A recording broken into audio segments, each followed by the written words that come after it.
ሁላችንም ማታ ልክ አልጋይ ላይ እንደወጣው ነው እንቅልፍ የሚወስደኝ ወይም ደግሞ ያለምንም ሐሳብና ጭንቀት ቶሎ ብዬ ነው መተኛው ብሎ የሚያወራን ጓደኛ ሊኖር ይችላል ወይም ደግሞ ጓደኛ ሊኖራችሁ ይችላልና ራሳችሁን ጠይቃችሁ ሊሆን ይችላል እንዴት አድርጌ ነው ልክ እንደሱ ወይም ደግሞ እንደሷ ያለምንም ሐሳብ 2 ደቂቃ ባልሞላ ጊዜ ውስጥ እንቅልፌን የምተኛው ወይም ደግሞ ያለምንም ጭንቀት ልክ እንደጻን ልጅ እንዴት አድርጌ ነው መተኛው ብላችሁ ራሳችሁን ጠይቃችሁ ሊሆን ይችላልና ይህ ቪዲዮ በዛሬው ዕለት የተሰራው ለእናንተ ነው። ሰላም ጤና ይስጥልኝ ውድ የቻናሌ ቤተሰቦችና ተከታታዮች እንደምን ቆይታችኋል? ውድ ተመልካቾቼ ለዚህ ቻናል አዲስ ከሆናችሁ ሰብስክራይብ በማድረግ ቤተሰብ እንድትሆኑና እንዲሁም ደግሞ የምሰራላችሁን ቪዲዮ ላይክ እና ሼር በማድረግ እንድታጋሩ እንዲሁም ደግሞ ያላችሁን ሐሳብና ጥያቄዎች በኮሜንት ሴክሽኑ ስር አስቀምጡልኝ ያልኩ ከወዲሁ መልእክቴን የማስተላልፍላችሁ እኔ ዶክተር ኦሊያድ ገረሙ እባላለሁ። እንግዲህ ውድ ተመልካቾቼ እንዴት አድርገን በቀላሉ እንቅልፋችን መተኛት እንደምንችል ከማውራቴ በፊት ስለ እንቅልፍ ጠቀሜታዎች በተለያዩ ቪዲዮዎች ላይ በተለያዩ ሪሰርች ፔፐሮች ላይ አንብባችሁ ሊሆን ይችላል። እንቅልፍ የተለያዩ ጥቅሞች ሊኖሩት ይችላሉ። ለምሳሌ ከተለያዩ በሽታዎች ከእንደ ስኳር በሽታ፣ ከካንሰር በሽታ፣ ከልብ በሽታ ሊከላከልን ይችላል። እንዲሁም ደግሞ አጠቃላይ የሆነን የበሽታን መከላከል አቅማችንን በማሳደግ ከተለያዩ በሽታዎች ራሳችንን ሊጠብቀን ይችላል።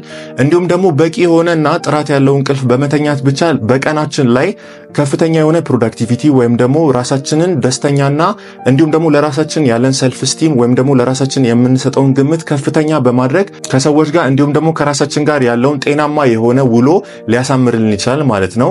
እንግዲህ በዛሬው ዕለት ይዤላችሁ የመጣሁት እንዴት አድርገን ጤናማ የሆነ እንቅልፍ እንዴት ቶሎ ብለን መተኛት እንደምንችል፣ እንቅልፍ መተኛት ከተቸገርን ደግሞ ቶሎ ብለን 2 ደቂቃ ባልሞላው ጊዜ ውስጥ ብቻ እነዚህን የምነግራችሁን ቲፖች በመተግበር እንዴት ብላችሁ ወደ እንቅልፍ መሄድ እንደምትችሉ የምነግራችሁ ይሆናል። አብራችሁን ቆዩ። በቅድሚያ ይሄንን ቴክኒክ ወይም ደግሞ ይሄንን ቶሎ ብሎ ለመተኛት የሚረዳውን ቴክኒክ ለሁለት ከፍለዋለሁ። ይሄም ደግሞ የአይምሮ ሪላክሴሽን ወይም ደግሞ ሜንታል ሪላክሴሽን እና አካላዊ ወይም ደግሞ ፊዚካል ሪላክሴሽን ብዬ ለሁለት ከፍለዋለሁ ማለት። በመጀመሪያ የምታደርጉት ወይም ደግሞ የመጀመሪያው ቲፕ አይናችሁን ጨፍናችሁ ፊታችሁ ሪላክስ ማድረግ ወይም ደግሞ ማፍታታት ይሆናል ማለት ነው። ይሄንንም እንዴት ነው የምታደርጉት? በአይናችሁ ዙሪያ ያሉትን ጡንቻዎች፣ በጉንጫችሁ እዚህ አካባቢ ያሉትን ጡንቻዎች ሪላክስ ማድረግና ፊታችሁን ዘና አርጋችሁ ለቀቅ ማድረግ ይኖርባችኋል ማለት ነው በመጀመሪያ። በሁለተኛ ደረጃ ደግሞ ከፊታችሁ ልክ እንደወረዳችሁ ትከሻችሁ፣ ክንዳችሁና እጆቻችሁ አካባቢ ያሉትን ጡንቻዎች ለቀቅ አድርጋችሁ ሪላክስ ወይም ደግሞ እንዲፍታቱ በማድረግ ራሳችሁን ጣል ታደርጋላችሁ ማለት ነው።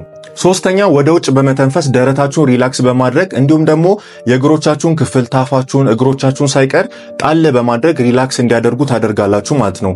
ይህንንም በማድረግ ከላይ ወደ ታች ማለትም ከፊታችሁ እስከ እግር ጣታችሁ ድረስ ሪላክስ ታደርጋላችሁ ወይም ደግሞ ራሳችሁን አልጋችሁ ላይ ጣል ታደርጉትና ለመፍታታት ወይም ደግሞ ዘና ለማለት ትሞክራላችሁ ማለት ነው። ታዲያ የሰውነታችሁን የተለያዩ ክፍሎች ማለትም ከፊታችሁ እስከ እግራችሁ ድረስ ያሉትን የሰውነታችሁን ክፍሎች እንዲፍታቱና ዘና እንዲሉ ካረጋችሁ በኋላ ወደ ሜንታል ሪላክሴሽን ወይም ደግሞ የአይምሮ መፍታታት ትሄዳላችሁ ማለት ነው። እንግዲህ እንደምታውቁት ፊዚካል ሪላክሴሽን ወይም ደግሞ አካላዊ መፍታታት ወይም ደግሞ አካላችሁን ዘናና ፈታ እንዲል ስላደረጋችሁት ብቻ ያለ ሜንታል ሪላክሴሽን በቂና ጤናማ እንቅልፍ ትተኛላችሁ ማለት አይደለም። ታዲያ እንዴት አድርጋችሁ ነው አይምሮአችሁ ሪላክስ እንዲያደርግ ወይም ደግሞ ሜንታል ሪላክሴሽን እንዴት ነው ማካሄድ የምትችሉት የሚሉትን 3 ቲፖች ወይም ደግሞ 3 ነጥቦችን ነግራችኋለሁ። የመጀመሪያው ነጥብ አይምሮአችሁን ለ10 ሰከንድ ያህል ነፃና የተረጋጋ እንዲሆን ለማድረግ መሞከር ነው። ልክ ሰውነታችሁን ሪላክስ እንዳደረጋችሁ አይምሮአችሁንም ለ10 ሰከንድ ያህል በተደጋጋሚ ነፃ እንዲሆን ወይም ደግሞ የተረጋጋ እንዲሆን ለማድረግ መሞከር ይኖርባችኋል ማለት ነው። ይህንን ደግሞ እንዴት ነው የምታደርጉት? 3 ቲፖችን ነግራችኋለሁ። አንደኛ ማድረግ የምትችሉት ልክ እንደተኛችሁ በአይምሮአችሁ መሳል የምትሉት አይናችሁን ጨፍናችሁ ሰማያዊ ነገር ወይም ደግሞ ወደ ሰማይ እየተመለከታችሁ በዙሪያችሁ ጸጥ ያለ እንደሆነ በማሰብ ትችላላችሁ ማለት ነው። ይህንን ለ10 ሰከንድ በተደጋጋሚ በማሰብ ጥሩ እንቅልፍ ለመተኛት መሞከር ይኖርባችኋል ማለት ነው። ሌላኛው ይህንን ሞክራችሁ ካልተሳካላችሁ ደግሞ ለ10 ሰከንድ ያህል ለመተኛት ድቅድቅ ባለ ጨለማ ውስጥ ጸጥ ባለ ቦታ ለብቻችሁን ራሳችሁን በማሰብ በተደጋጋሚ መለማመድ ይኖርባችኋል ማለት ነው። ይህንን በምታደርጉበት ሰዓት ልምምድ ስለሆነ በቻላችሁት መጠን ለ10 ሰከንድ ያህል በተደጋጋሚ ማሰብ ሊኖርባችሁ ይገባል ማለት ነው። ሌላኛው ወይም ደግሞ ሶስተኛው ሜተድ ደግሞ ምንድነው? ሙሉ በሙሉ ላለማሰብ መሞከር ወይም ደግሞ አይምሮአችሁን ከተለያየ ጭንቀትና ከቀን ውሏችሁ ውጥረት ነፃ ለማድረግ በመሞከር ብቻ ያለምንም ሐሳብ ለመተኛት ራሳችሁን በተደጋጋሚ ለማለማመድ መሞከር ይኖርባችኋል ማለት ነው። ታዲያ እነዚህ ልምምዶች በተደጋጋሚ በመስራት ነው ጥሩ የተባለ ደረጃ ላይ ልደርሱ የምትችሉት ማለት ነው።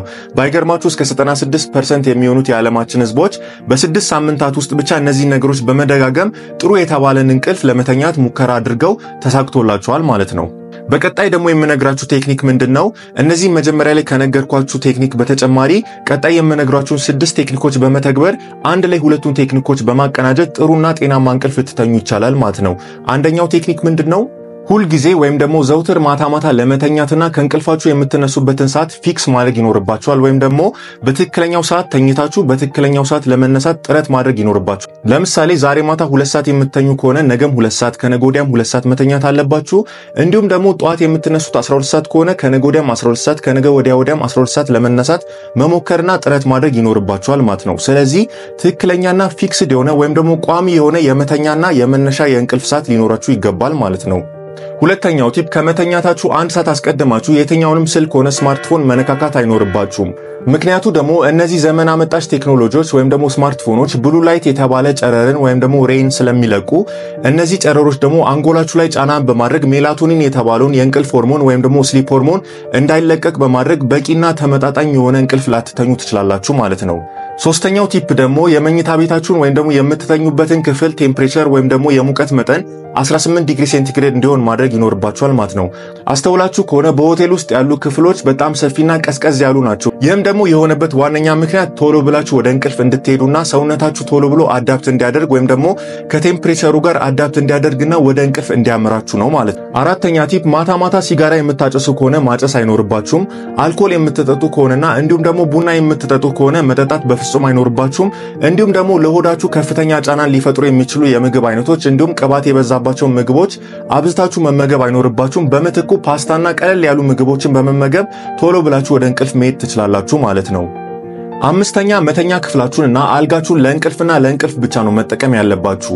ይህንንም ያልኩበት ዋነኛ ምክንያት አይምሯችሁ ወይም ደግሞ የአንጎላችሁ ክፍል ቶሎ የመማር አቅም ስላለውና ነገሮች በሚደጋገሙለት ጊዜ የመልመድና እነዛን ነገሮች ቶሎ ብሎ የመተግበር አቅም ስለሚያዳብር አብዛኛው ጊዜ ወደ መኝታ ቤታችሁ ስትገቡ የእንቅልፋችሁን መተኛትን በምታዘወትሩ ጊዜ አይምሯችሁ ቶሎ ብሎ ልክ ወደ መኝታ ክፍላችሁ ስትገቡ እንቅልፍ ነው የሚታየው ማለት ነው። በዚህም የተነሳ ነው ታዲያ እናንተ ወደ መኝታ ቤታችሁ ወይ ደግሞ ወደ አልጋ ክፍላችሁ ስትገቡ ቶሎ ብላችሁ መተኛትን መለማመድና አልጋችሁን ወይም ደግሞ መተኛ ክፍላችሁን ለእንቅልፋችሁ ብቻ መጠቀም ያለባችሁ ማለት ነው።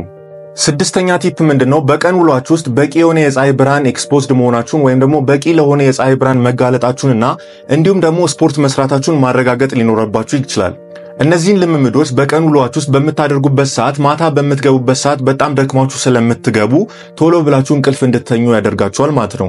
ነገር ግን ከመተኛታችሁ ከ2 ወይም ደግሞ ከ3 ሰዓት አስቀድማችሁ የአካል ብቃት እንቅስቃሴ ብታደርጉ እንቅልፍ እንድትተኙ ስለማያደርጋችሁ ከ2 ወይም ደግሞ ከ3 ሰዓት በፊት አስቀድማችሁ የአካል ብቃት እንቅስቃሴ ማድረግ አይመከርም ማለት ነው። እንግዲህ ውድ ተመልካቾቼ በዛሬው ዕለት ቶሎ ብላችሁ እንዴት አድርጋችሁ እንቅልፋችሁን መተኛት እንደምትችሉ የሚረዳ ቪዲዮ ለእናንተ ሰርቼላችኋለሁ። በዚህ ቪዲዮ ላይ በቂ የሆነ ግንዛቤና ዕውቀት ማግኘት እንደታላችሁ ሙሉ እምነቴ ነው። ውድ ተመልካቾቼ ለዚህ ቻናል አዲስ ከሆናችሁ በድጋሚ ሰብስክራይብ እንድታደርጉና ቤተሰብ እንድትሆኑ ከወዲሁ መልእክቴን የማስተላልፍላችሁ እኔ ዶክተር ኦሊያድ ገረመው እባላለሁ። በቀጣይ በተመሳሳይ ጤና ዘርፍ ቪዲዮ ይዤላችሁ እስከምመጣ ድረስ መልካም ቆይታ